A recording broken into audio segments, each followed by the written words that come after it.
Ce qu'il faut avoir dans la tête, c'est qu'un bronze, c'est la réplique, c'est toujours une réplique d'une œuvre originale. C'est-à-dire que c'est la copie d'une œuvre originale. Il y a le métier de sculpteur.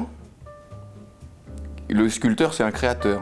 Et le jour où le créateur il décide que son œuvre doit être en bronze, puisque le bronze, c'est quand même un des matériaux les plus nobles de la sculpture, avec le marbre, on va dire, là, il va confier son œuvre à un spécialiste qui est le fondeur d'art. Moi, je travaille que pour moi. C'est-à-dire que je suis un cas un petit peu rare d'être sculpteur, c'est-à-dire le créateur et le fondeur d'art. Moi, j'utilise la technique justement du modelage. Donc, je fais des modelages en terre ou éventuellement en cire, ou quand c'est des plus grosses pièces en plâtre sur armature de fer. Enfin bon, comme je suis 100% autodidacte au niveau de la sculpture, j'ai pas de méthode. C'est comme ça vient, comme je le sens. Mais je n'utilise que la technique du modelage. Le premier travail que je vais effectuer en tant que fondeur, puisque là je change de casquette, de sculpteur je passe à fondeur, ça va être de faire une empreinte de la sculpture que j'ai créée précédemment. Une sculpture, donc, c'est une pièce en positif. Et de cette pièce, je vais faire un négatif en silicone élastomère, qui est un caoutchouc synthétique pour imager l'histoire. Ce caoutchouc, je vais le poser sur la pièce. C'est un bicomposant qui va durcir sur la pièce. Je vais enrober la pièce avec ce silicone. Par-dessus, je vais faire une coque en plâtre. Bon, évidemment, il faut prévoir des lignes de joint, mais là, on rentre dans des détails techniques pour pouvoir ouvrir la pièce, enfin le moule ensuite. Quand j'ouvre le moule, j'ouvre d'abord les coques de plâtre.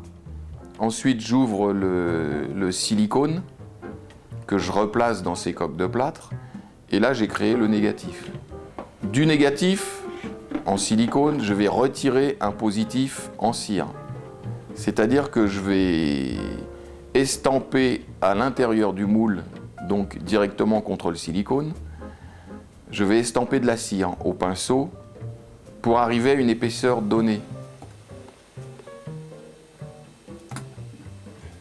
Et cette épaisseur de cire donnera l'épaisseur du futur bronze. C'est-à-dire que la pièce qu'on va sortir du silicone élastomère, le positif qu'on va sortir, sera une cire creuse. Ensuite, j'ouvre le moule. Il y a des lignes de joint qui apparaissent en fonction des lignes qui ont de jonction du silicone. Donc, il faut retravailler la cire. Il faut faire disparaître les lignes de joint avec des outils, avec un fer chaud, des petites raclettes, avec du papier de verre trempé dans de l'essence de térébenthine ou de l'huile, pour redonner l'aspect original de la pièce. Donc là, on se retrouve avec le positif en cire. L'étape suivante,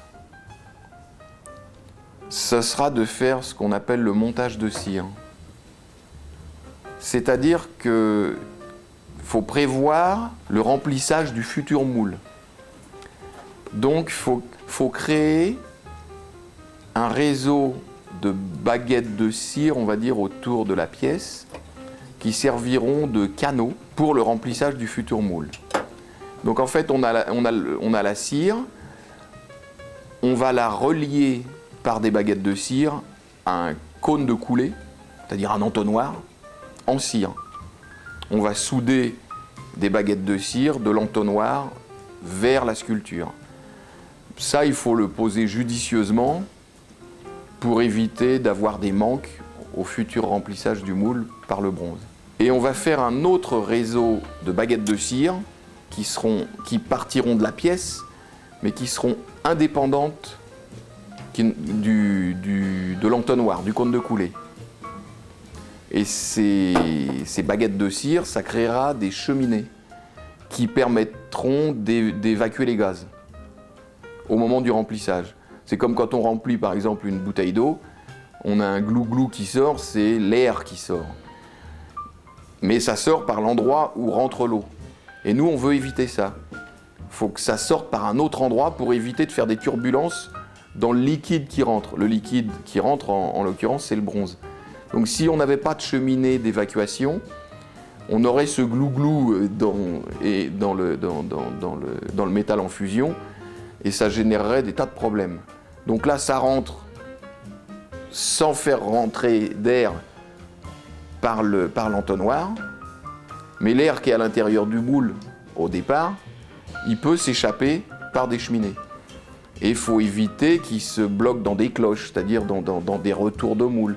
Donc, quand il y a des retours de moule, pour éviter de bloquer de l'air quand le bronze monte, on va faire une cheminée qui va évacuer les gaz qui peuvent être bloqués dans la cloche. Donc une fois que j'ai ma cire qui est montée, avec ses jets, ses évents, son cône de coulée, je vais la mouler. Donc on va recréer un moule, donc recréer un négatif. Là on a fait déjà 2 positifs, la sculpture du sculpteur, la cire. On a fait un négatif en silicone élastomère, et maintenant on va recréer un négatif en réfractaire, un matériau réfractaire. Donc cette cire, je vais lui pulvériser une couche de plâtre réfractaire qui peut encaisser les chocs thermiques. Je vais lui pulvériser plusieurs couches de ce réfractaire pour bien prendre l'empreinte de la cire. Et une fois que j'ai fait 2 ou 3 couches pour les grosses pièces, je vais mettre une boîte en inox autour, on va dire, c'est ce qu'on appelle une frette, et je vais remplir cette boîte, cette frette, avec le même mélange de réfractaire.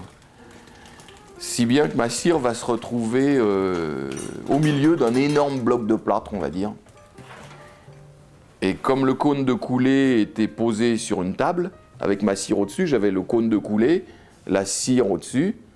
Quand j'ai coulé mon plâtre, le cône de coulée, lui, il était posé sur une table.